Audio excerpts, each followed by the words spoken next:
Chapter 14. Juliana's Trial.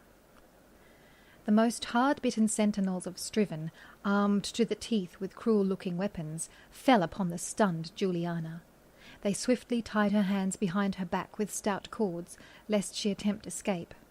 They dragged her from the cook's pantry, through the kitchen, down dark corridors, and into the central quadrangle of the castle's keep.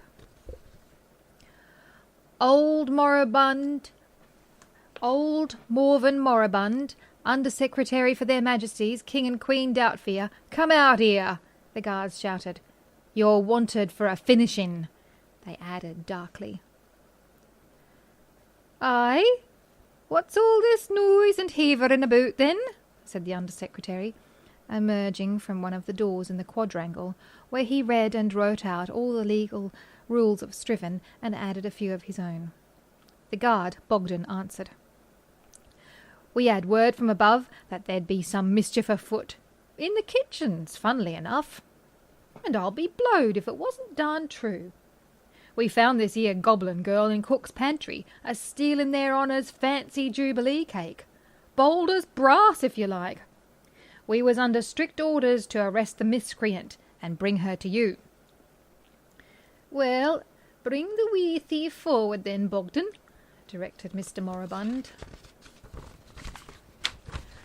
Juliana shuffled forward, a wretched sight, head hanging shamefully down.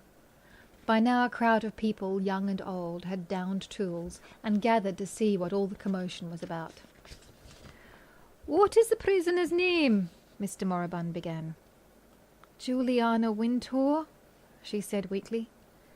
Did ye or did ye not abandon your rusted duties, skive off to the forbidden zone in cook's pantry, and eat the untouchable and sacrosanct Jubilee cake of their Royal Highnesses?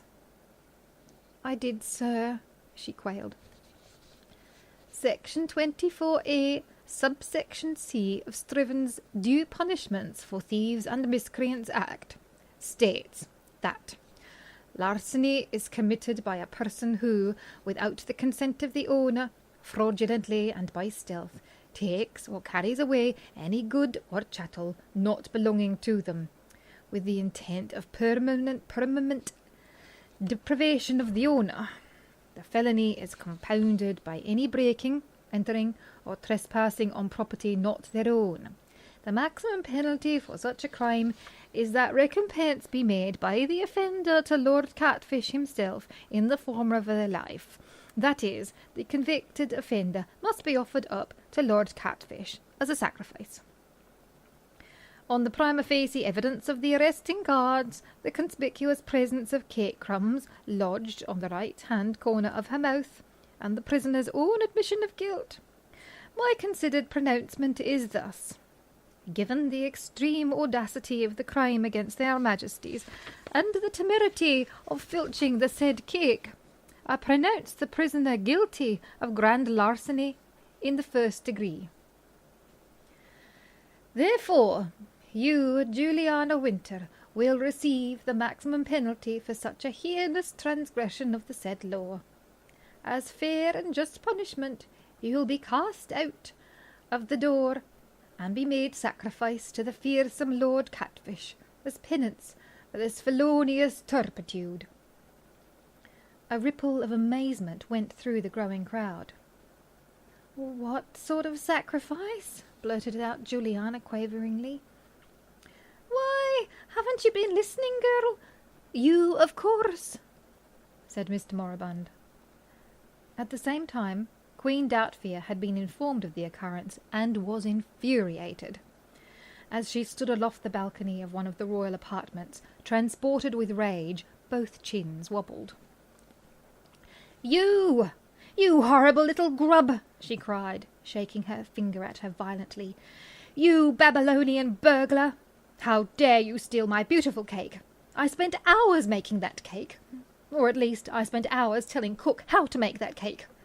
It was going to be my artistic triumph, my monumental feat of patisserie perfection, my moment in the sun, where all of Striven would stop work and look upon me and my magisterial realm and say, O Queen of great and noble beauty, O Mother of all dignity, style, poise, wisdom, and kindness, you rule our happy realm with sagacity and love, and we honour you and you alone. But you scoundrel, vagrant insect, you ruined it. Do not look to me for clemency, you will find none. Harden your ears to her cries for leniency.